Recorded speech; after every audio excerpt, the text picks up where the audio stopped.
আপোনালোকক যে কৈছিলোঁ এই ফেচ পেকটো ঘঁহিছিলোঁ আৰু একদম ধুনীয়া চাফা হৈ গৈছে। মোৰ আগৰ ভিডিঅ'টোত আছে কালিৰ। আৰু এতিয়া গা চা ধুই মেলি আহিলোঁ। আহি এয়া এতিয়া প্ৰাৰ্থনা কৰোঁ। ভাগ কৰি হ'ল এতিয়া। এয়া মোৰ পূজা মন্দিৰ হয় আৰু এতিয়া ব্ৰেকফাষ্ট কৰোঁ। আপোনালোকক এটা বস্তু দেখুৱাইছোঁ মই।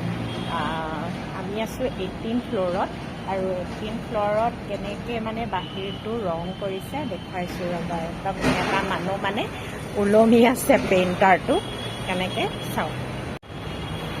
এই দুডাল ৰছী দেখিছেনে? এই দুডাল ৰছীতে এই পেইণ্টাৰটো ওলমি আছে। গোটেই মানে আমাৰ বিল্ডিংটো পূৰা আপোনাৰ 21 ফ্ল'ৰ হয়।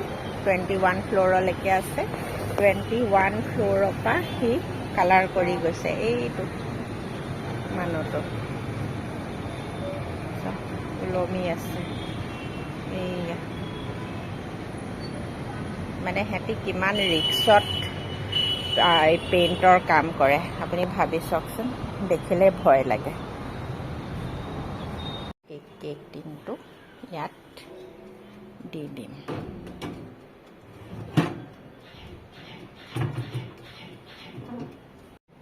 কেক ৰেডি হৈ গ'ল আৰু একেবাৰে ঘি গোন্ধাই আছে। এইটো বনাইছোঁ আটা, ঘি আৰু নাৰিকল দি।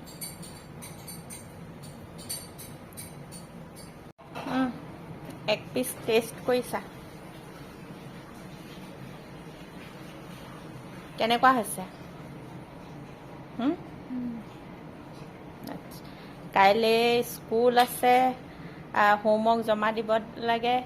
এমাহৰ পিছত স্কুল যাব। এইফালে হোমৱৰ্ক হোৱা নাই। ৰাতি 10টা বাজিলে। আমাৰ এইফালে বনাইছে অমলেট আৰু এইফালে টেষ্ট খুৱাই দিওঁ। গেঞ্জি পিন্ধি আছে এইফালে।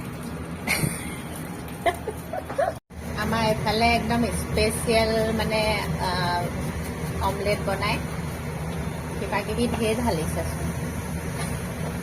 বহুত দিনৰ মূৰত এদিন বনাই ঢেৰ কিবা কিবি ঢালে। যি আছে আৰু স্পেচিয়েল আণ্ডা অমলেট। অমলেটটো টেষ্ট কৰোঁ। কৰিলোৱে পিছে অলপ একদম বঢ়িয়া আছে। মই বনালে খবৰ জবৰ বনাওঁ।